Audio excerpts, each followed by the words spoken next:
जगन्नाथ मंदिर के कपाट खुले और सबको आश्चर्य हुआ कि ये क्या। जगन्नाथ जी के वक्ष स्थल पर ये पत्ता कहाँ से आया? क्या कल रात को कोई यहाँ आया था? दोस्तों, बड़े सौभाग्यशाली होते हैं वे लोग जिन्हें रत्न वेदी पर विराजमान भगवान श्री जगन्नाथ के दर्शन होते हैं। ऐसा ही कुछ सौभाग्य प्राप्त हुआ था जयपुर के राजा जयसिंह देव और उनकी पत्नी चंद्रवती को। जब उड़ीसा के राजा ने उन्हें अपने राज्य में आमंत्रित किया था तो जयसिंह देव और उनकी पत्नी को बिल्कुल भी अंदाजा नहीं था कि बहुत जल्द उनका जीवन बदलने वाला था। वो खाली हाथ उड़ीसा नहीं आए थे, लेकिन खाली हाथ वापस भी नहीं जाएंगे। एक बहुत बड़ा उपहार उनकी प्रतीक्षा कर रहा था। तो क्या था वो उपहार, आइए जानते हैं। जब जयसिंह देव और चंद्रवती श्री मंदिर में भगवान जगन्नाथ, बलदेव और सुभद्रा जी के दर्शन करने गए तो पुजारी ने उनसे कहा, हे राजन, ये जो जगन्नाथ जी को अर्पित भोग आप देख रहे हैं ना, ये कोई साधारण खाद्य पदार्थ नहीं है।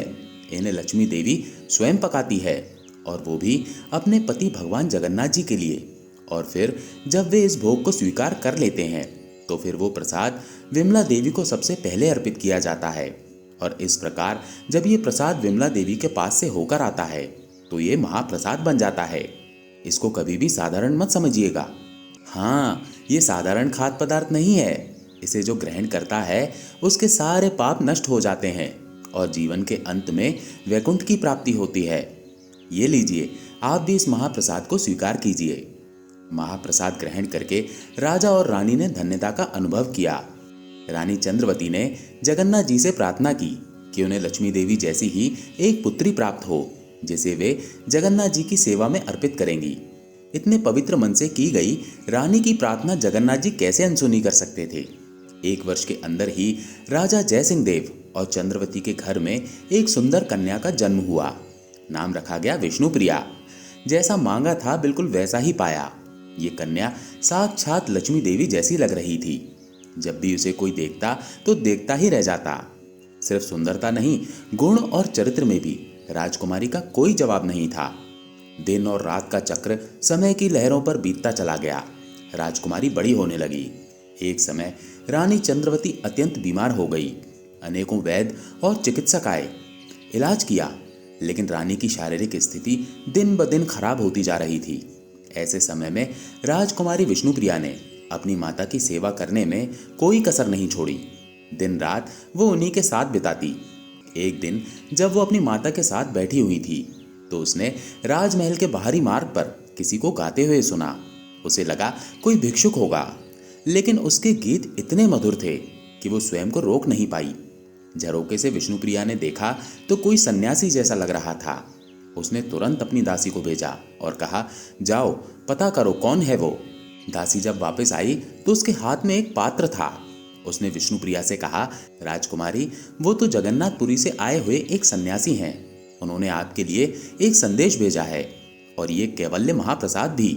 उन्होंने कहा है कि ये जगन्नाथ जी का महाप्रसाद है। इसे महारानी को दे दो और जगन्नाथ जी से प्रार्थना करो। आपकी माता जल्दी ही स्वस्थ हो जाएंगी। दासी की बात सुनकर और हाथ में जगन्नाथ जी के महाप्रसाद को लेकर विष्णुप्रिया को एक रोमांच हुआ आया, जैसे मानो किसी पुराने रिश्ते के तार जुड़ गए हों। उसके हृदय में प्रेम और आनंद की लहरें उठने लगीं। उसने ये महाप्रसाद अपनी माता को दिया। रानी चंद्रवती ने जैसे ही प्रसाद ग्रहण किया, उन्हें लगा जैसे वो शुद्ध हो गई हैं। शरीर में एक नवीन ऊर्जा का संचार हुआ और कुछ ही दिनों में रानी बिल्कुल स्वस्थ हो गई।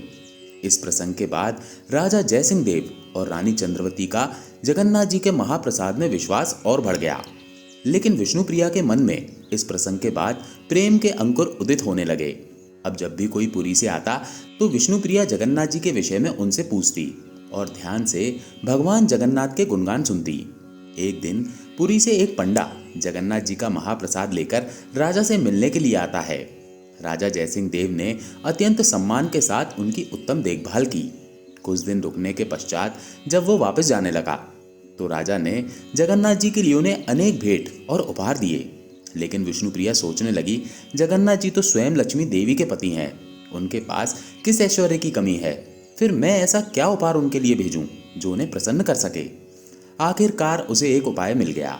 विष्णुप्रिया ने एक भोजपत्र लिया, सुनहरी कलम ली, कस्तूरी को मसलकर एक विशेष सुगंधित स्याही तैयार की अपने हृदय के प्रेम को प्रकट करते हुए एक पत्र लिखा, उसे सुंदर डिब्बे में रखा और पंडे को दे दिया।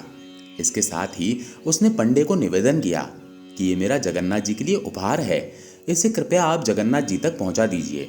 और इसके बदले में विष्णुप्रिया ने उस पंडे को एक स्वर्ण मुद्रा भी दी। अब ये जगन्नाथ जी के पंडे निकल पड़े पुरी जाने के लिए। मार्ग में उन्होंने सोचा कि राजकुमारी का ये डब्बा तो बड़ा ही सुंदर है, जरा देखूं तो सही कि इसमें ऐसा क्या मूल्यवान है जो वो जगन्नाथ जी को भेज रही है। ये सोचकर उसने डिब्बा खोला तो देखा उसमें एक भोज के पत्ते पर कुछ संस्कृत में लिखा हुआ था। अब ये देखकर उसे गुस्सा आ गया। ये राजकुमारी पागल है क्या? जगन्नाथ जी के लिए एक मामूली पत्ता भेजा है। इस तुच्छ पत्ते को इतनी दूर ले जाने का क्या फायदा? फेंको इसको यहीं पर, बेवकूफ राजकुमारी। इस प्रकार बोलते हुए पंडे ने राजकुमारी के उस पत्र को वहीं मार्ग में फेंक दिया और वापस आ गया। घर पहुंचकर अच्छे से उसने विश्राम किया। थकान के कारण जब नींद आ गई तो हमारे प्यारे भक्त वत्सल जगन्नाथ जी पहुंच गए उस पांडा के पास स्वप्न में और अच्छे से डांट फटकार लगाते हुए कहा, तुम्हारी हिम्मत कैसे हुई मेरे उपहार को हाथ लगाने की?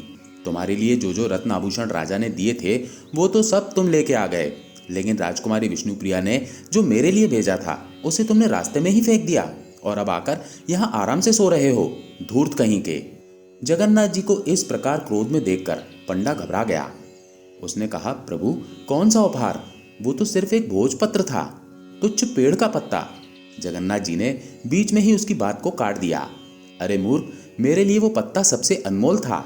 राजकुमारी ने अत्यंत प्रेम और स्नेह से मुझे पत्र लिखा था और तुमने उसे व्यर्थ समझकर फेंक दिया। उसके समान कीमती कोई भी धन संपत्ति मेरे लिए नहीं है। जब तुमने उसे मार्ग में फेंक दिया था तो मैंने उसे वहां से उठा लिया था। अब कल मेरे मंदिर में आकर तुम स्वयं देखना, वो मेरे पास मिलेगा तुम्हें। इतना कहकर जगन्नाथ जी अदृश्य हो गए। वो पंडा घबरा गया। अगले दिन प्रातः काल वो अपने स्वप्न की सच्चाई जानने के लिए मंदिर में गया। जब मंदिर के कपाट खुले तो सभी लोग हैरान रह गए।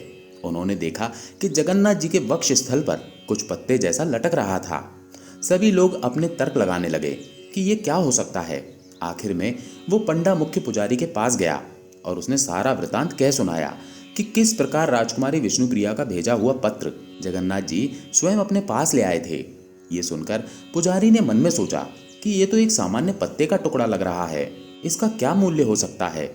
ये सोचते हुए उसने ध्यानपूर्वक उस पत्ते को वेदी से उठाया और उसे खोलकर देखा तो उसमें एक सुंदर संस्कृत का श्लोक लिखा हुआ था, जिसमें राजकुमारी ने अपने मन की बात जगन्नाथ जी से कही थी। और उस श्लोक का अर्थ था, हे प्रभु, क्षीर क्षेत्र से जो भी आता है वो कुछ न कुछ उपहार लेकर आता है। मैंने भी सोचा कि मेरे प्रेम की निशानी के रूप में मुझे भी आपको कुछ देना चाहिए, किंतु मैं क्या दे सकती हूँ? आप तो स्वयं क्षीर सागर में शयन करते हैं, जो समस्त रत्नों का भंडार है। आपकी पत्नी स्वयं लक्ष्मी देवी है, जिनकी कृपा से लोग समस्त धन संपत्ति प्राप्त करते हैं। आखिर अनेक बार सोचने पर मैंने निर्णय लिया कि जब आप वृंदावन से प्रस्थान करके मथुरा चले गए थे तो उस समय वृंदावन की गोपियों ने आपका मन चुरा लिया था, इसलिए मैं आपको अपना मन दे रही हूँ। कृपया अपने चरण कमल में मेरे मन को स्वीकार कीजिए। वहां उपस्थित सभी ने इस पत्र को पढ़ा तो उनकी आंखों से प्रेम अश्रु प्रवाहित होने लगे और राजकुमारी को उन्होंने प्रणाम किया। क्या आपने कभी किसी भगवान के लिए प्रेम पत्र लिखा है? अगर हाँ तो हमें नीचे कमेंट बॉक्स में लिखकर जरूर बताइएगा। और ऐसी ही मधुर कथाएं सुनने के लिए आपके अपने इस चैनल को सब्सक्राइब कर लीजिएगा। जय श्री कृष्णा।